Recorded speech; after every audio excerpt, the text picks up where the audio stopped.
Bismillahirrahmanirrahim. Good morning, everyone. How are you all? This is Mrs. Hafsa Ghaffar, Senior Teacher, Pakistan Studies, Divisional Public School, Chichavatni. Hope you are quite well, physically and mentally. I feel glad to be with you.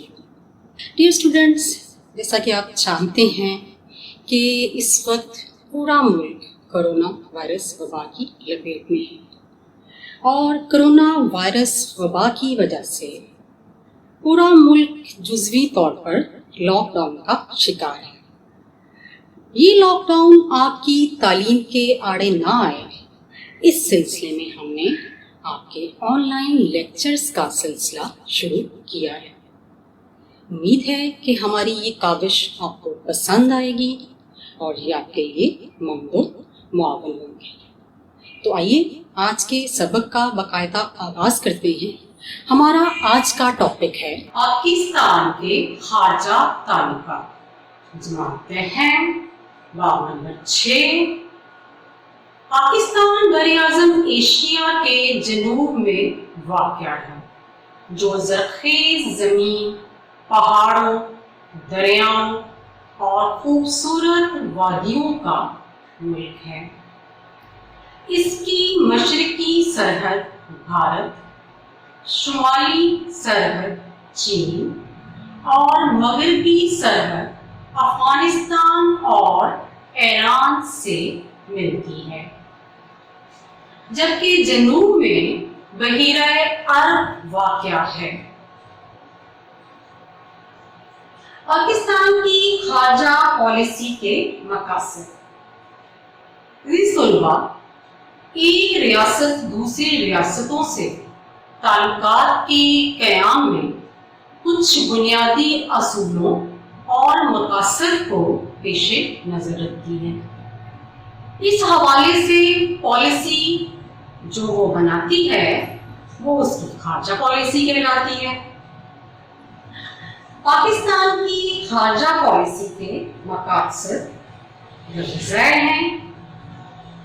سب سے پہلا ہے علاقائی خود مختاری اور سالمیت کا تحفظ. نمبر 2 نظریاتی مقاصد. نمبر 3 اقتصادی ترقی. اور چوتھا اور آخری ثقافتی ترقی. تو آئیے اب ہم ایک ایک کر کے ان مقاصد کا تفصیلی جائزہ لیتے ہیں. تو سب سے پہلا پوائنٹ ہے علاقائی خود مختاری اور سالمیت کا تحفظ. پاکستان کی خارجہ پالیسی کا اہم اور بنیادی مقصد ملک کی سرحدوں، آزادی اور خودداری کی حفاظت کرنا ہے.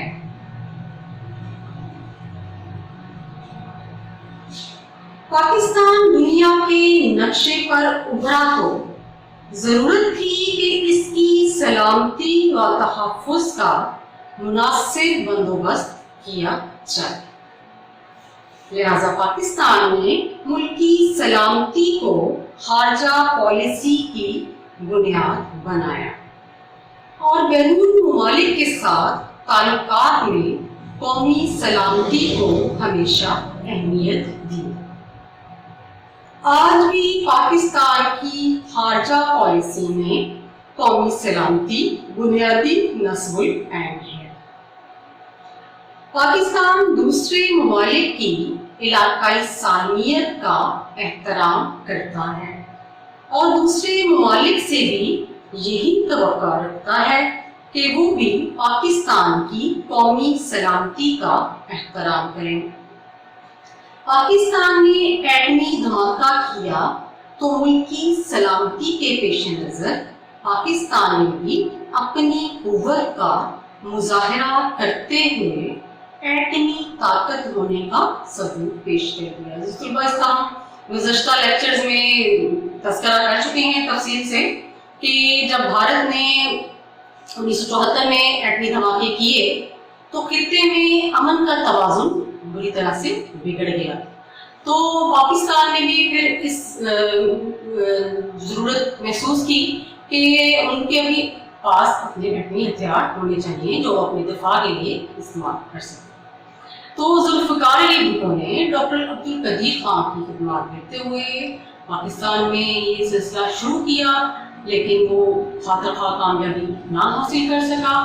बाद अज़ां मियाँ जनरल ज़ियाउल हक के दौरे हुकूमत में 1983-84 में फिर ये अल्हम्दुलिल्लाह पाकिस्तान एटमी बम बनाने में कामयाब हो गया और डॉक्टर अब्दुल कदीर ने बाकायदा ऐलान भी कर दिया था।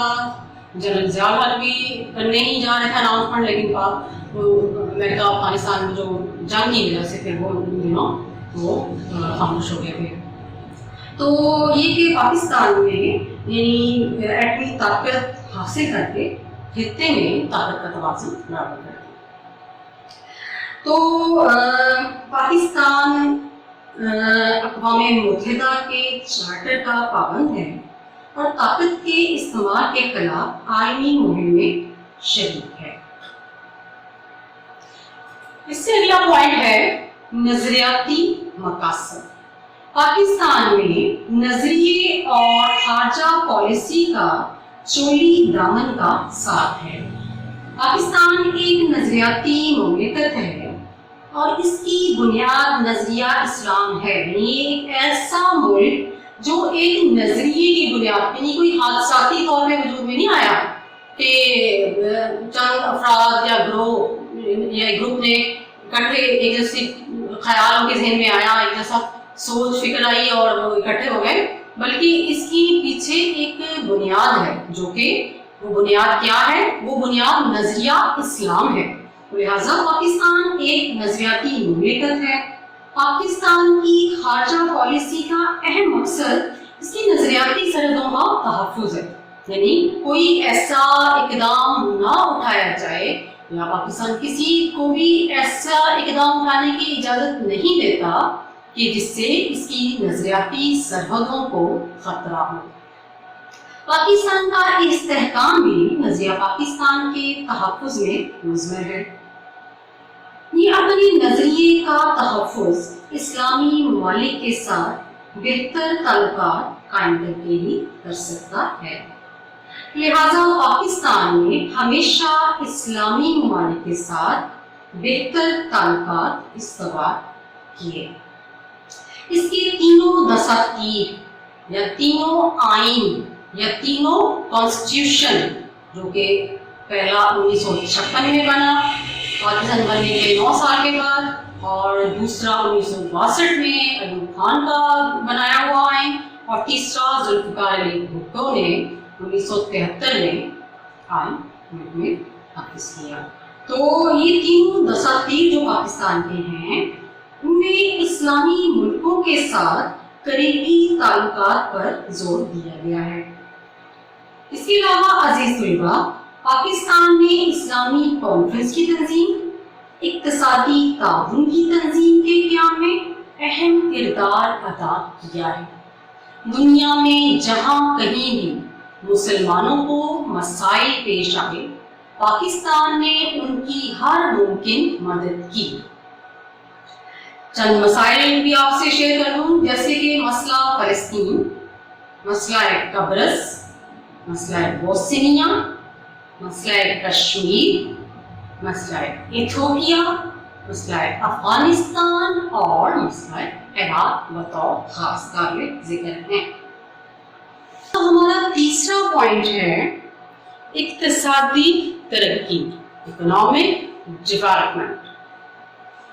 अजीज तलबा, किसी भी रियासत के दिफा के लिए खारजा पॉलिसी पर इक्तिसादी पहलू का असर नुमाया होता है। पाकिस्तान एक तरक्की पजीर मुल्क है और माशी तौर पर अपनी तरक्की चाहता है। लिहाजा पाकिस्तान उन तमाम ममालिक के साथ अच्छे ताल्लुकात कायम करना चाहता है जिनके साथ तिजारत करके या जिन ममालिक से मुआशी मदद हासिल करके मुआशी तौर पर तरक्की कर सके। यानी पाकिस्तान का हमेशा से यानी हमारी ये खारजा पॉलिसी का एक अहम मकसद रहा है कि हम उन ममालिक के साथ ताल्लुकात कायम करें जिससे हमारी मईशत बेहतर हो, जिनके साथ हमारी तिजारत को फरोग मिले, हमारी बरामदात बढ़े, ना कि दरामदात। तो हमारी एक्सपोर्ट बढ़ेगी तो जाहिर है मुल्क के खजाने में पैसा आएगा, मुल्क में खुशहाली आएगी, मुल्क तरक्की करेगा। तो जिनके साथ तिजारत करके पाकिस्तान जो मुआशी मदद हासिल करे, तरक्की करे, नए इक्तिसादी रुझानात को मद्देनजर रखते हुए पाकिस्तान ने अपनी खारजा पॉलिसी में अहम तब्दीलियां की हैं। अब ये तब्दीलियां कौन कौन सी हैं अजीज तलबा, ये भी देख लेते हैं।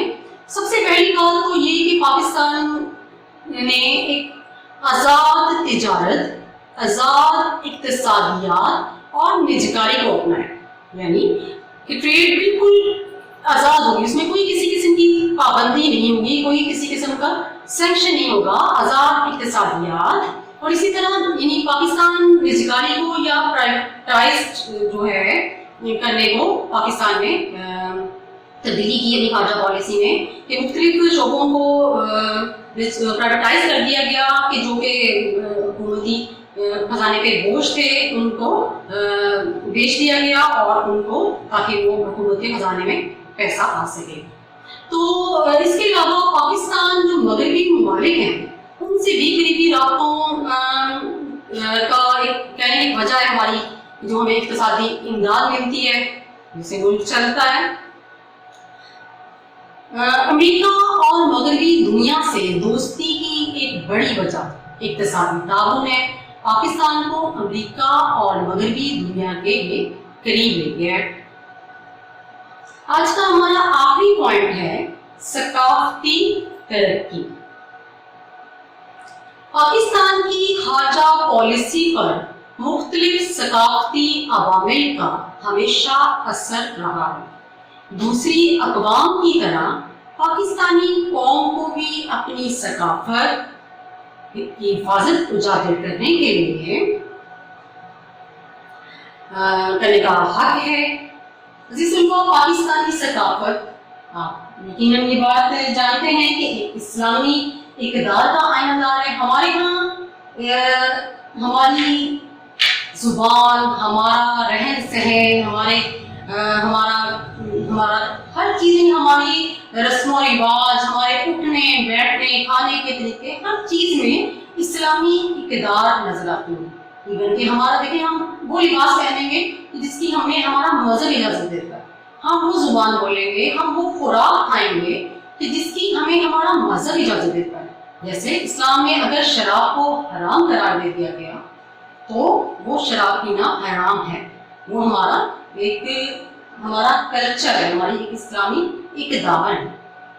इसी तरह रवादारी, ठीक है, टॉलरेंस, एहतराम इंसानियत, इसके अलावा शर्म हया, बहादुरी। हया जो है वो निस्फ ईमान है, जिस सफाई निस्फ ईमान है ना, इसी तरह शर्म वो हया जो है, बेशक वो मर्द है या औरत है, दोनों के लिए ये हमारी एक सकाफत इस्लामी इक़दार की नादार है। इसके अलावा हमारे यहाँ बहादुरी जैसे अनासर भी नुमाया है, ब्रेवरी। पाकिस्तान अपनी खारजा पॉलिसी के जरिए ऐसे ममालिक के साथ दोस्ताना और बरादराना ताल्लुकात इस्तेमाल करना चाहता है जिनके जरिए पाकिस्तानी सकाफत ना सिर्फ ये कि महफूज रहे बल्कि उसे फरोग भी हासिल हो। इस मकसद के हसूल के लिए बरादर इस्लामी ममालिक के साथ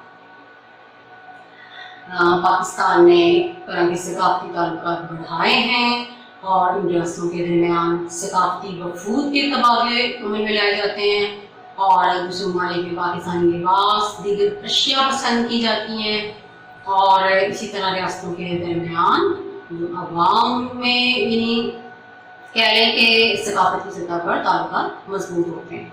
तो हम ये कह सकते हैं खारजा पॉलिसी के जो 4 अनासर हमने पढ़े हैं उनमें सकाफती तरक्की को भी बहुत अहमियत हासिल है। ठीक है, कि पाकिस्तान की खारजा पॉलिसी में इसका हमेशा एक बड़ा असर रहा है।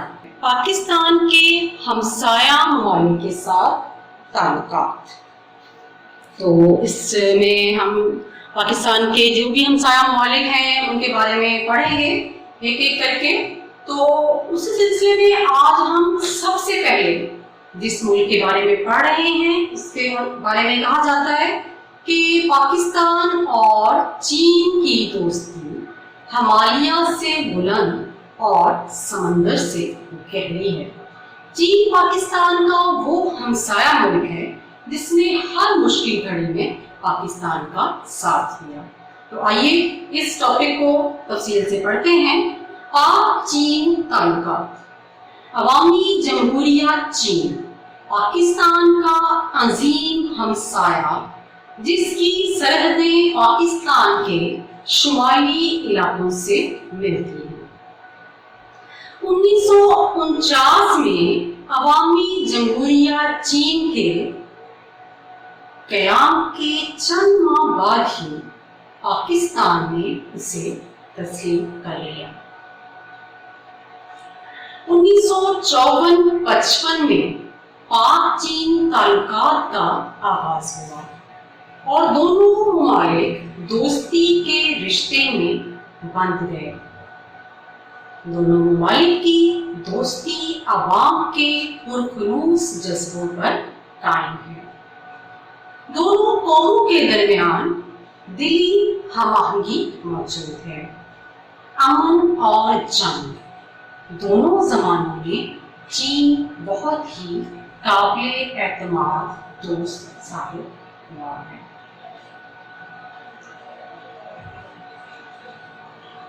پاکستان نے عوامی جمہوریہ چین کو اقوام متحدہ کی سلامتی کونسل کا مستقل رکن بنائے جانے کی بھرپور حمایت کی. سلامتی کونسل کے کل اراکین کی تعداد تو 15 ہیں لیکن جو مستقل اراکین ہیں ان کی تعداد ہے 5. اس کا بھی میں پچھلے لیکچرز میں آپ کو بتا چکی ہوں کہ امریکہ، روس، فرانس، برطانیہ اور چین اقوام متحدہ کے 5 مستقل رکن ہیں اور باقی سب جو 10 ہیں وہ غیر مستقل اراکین ہیں. 1962 میں چین اور بھارت کے درمیان نیفا اور لداخ میں جنگ ہوئی تو پاکستان نے چین کی ہر ممکن سیاسی، سفارتی اور اخلاقی مدد کی. 1965 اور 1971 کی پاک بھارت جنگوں میں چین نے پاکستان کو اخلاقی، سیاسی، سفارتی، مالی اور دفاعی شعبوں میں کافی امداد مہیا کی. 1974 میں بھارت کے ایٹمی دھماکے کے بعد چین اور پاکستان نے یکساں ایٹمی پالیسی اختیار کی. دونوں نے بحر ہند کو ایٹم سے پاک علاقہ قرار دیے جانے پر زور دیا. 1986 میں دونوں ممالک نے ایٹمی سمجھوتے پر دستخط کیے اور چین نے مالی اور فنی تعاون کا اعلان کیا. عزیز طلباء، چین کی مدد سے 900 کلومیٹر لمبی شاہراہ ریشم گراگرم ہائی وے تعمیر کی گئی جو پاک چین دوستی کی علامت اور ایک درخشاں مثال بن گئی. دفاعی میدان میں بھی چین اور پاکستان کے درمیان کئی معاہدے کیے گئے. کے تحت چین نے کامرا کمپلیکس اور پاکستان آرڈیننس فیکٹری کی تعمیر میں پاکستان کی مدد کی. That's all from my side for the time being. Thank you so much for listening my lecture with patience. Hope the conversation will help us in our future life. We will meet with same and other interesting topic again. Stay well. Till then, Allah Hafiz.